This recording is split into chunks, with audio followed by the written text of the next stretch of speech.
Hindi ako naniniwala na hindi masaya ang mga walang pera. Hindi ako naniniwala ni Nonong.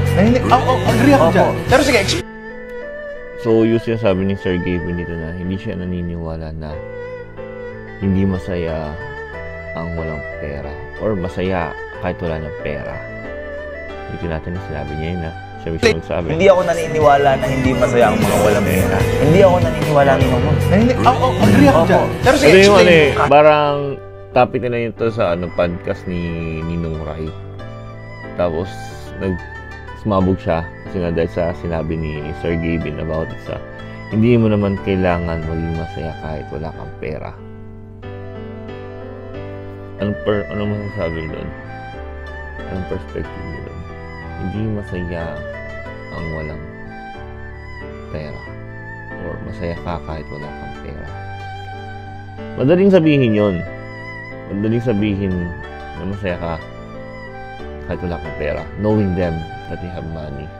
Pero before naman, they started naman na talaga walang-wala as magkakapatid na came out of from nowhere, nag-aaral, came up from being the highest paid YouTuber, being the most influential YouTuber. Pero sa hirap ng buhay ngayon, for my point of view, it's not right to say na basta-basta ganun. Probably, sinabi nila yon and then na-take out of context kasi mali yung pagkakasabi nila. Mali sila ng pagkaka-deliver. Ayun yun. So, continue natin yung video. Si Ninong, sobrang saya namin kahit nung wala pa akong pera. Naglalaro kami ng baraha, walang pusta. Masino na natalo siya. Naglalaro sila ng baraha kahit walang pusta. Siguro yun, mga childhood memories yung pinafond nila. Magluluto. Hindi rin ako naniniwala. So, yan childhood memories sila. Siguro, as a child, masaya yun. Kasi bata ka. Pero yung parents mo ba, masaya during those times na wala kang pera? So, I guess yung mga ganyang mga silent battles, salamat sa mga magulang mo kasi hindi mo inisip na kailangan mo ng pera during those times na kailangan ng pera.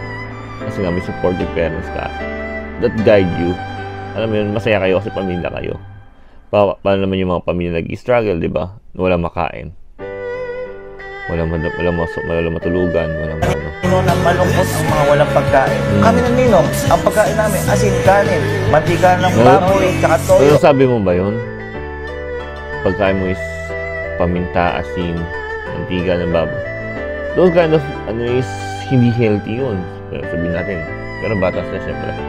Those kind of mentality ganyan. Tapos, influencer ka. Ayan. Niro-romanize mo yung poverty. Na okay lang mag-asin, paminta, mantika, baboy, taba ng baboy, as your ulam at kanin. Ang sustansya mo dun. Diba? Niro-romanize mo sila na hanggang dyan lang tayo. Dapat maging masaya tayo. Medyo, ewan ko na out of context yun. Yun lang. Babawag lang sa kanin, lalamutakin, pwede na. Hindi ganun totoong, hindi sapat yung mabuhat. Alam mo yun, kumakain ka lang para mabusog. Alam mo yung, paano yung ba yun? Kasi sabi nila, what do you call this? Hanggang dyan ka lang, diba? Bakit naman ang ganyan na, hanggang dyan ka lang, masaya ka na, kumain ka na asin, mabuhay ka na. Alam mo yun? Bare minimum.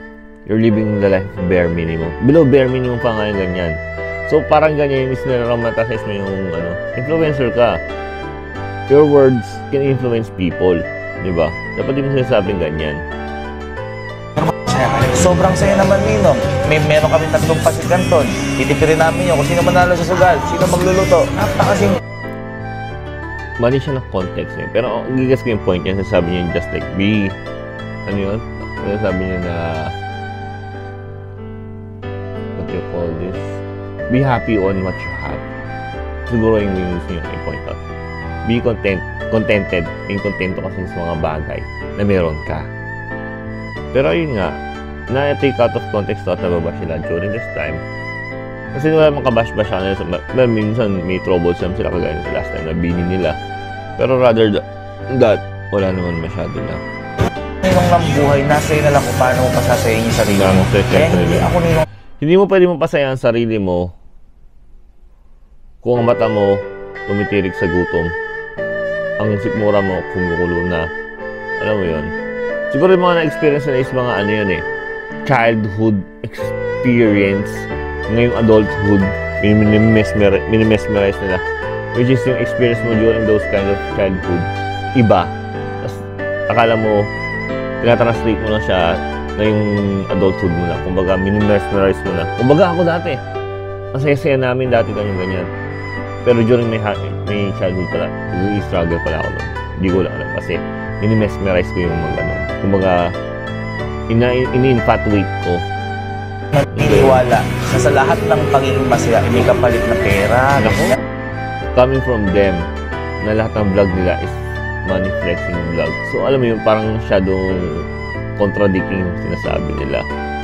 Lahat na lang ng ano nila is like bibigay na pera. So I'm not gonna bash them. I'm not gonna hate them. Parang sa akin na. Nasa tao ko. Yun lang. Medyo kasi ano siya, trending niya siya. So sinakyan ko lang din yung ano mo tayo magtatag sa akin. Tsaka, hanggat maaari, susubukan ko na rin mag-commentary vlog. Kasi matagal-tagal din ako nawala. Almost 40 days din ako nilapag-commentary vlog. So yun, subukan natin buhayin itong channel ko. Kung mabubuhay ko pa. So if you like this kind of video commentary, please do like, subscribe my YouTube channel. Maraming salamat. So, dito, skirt.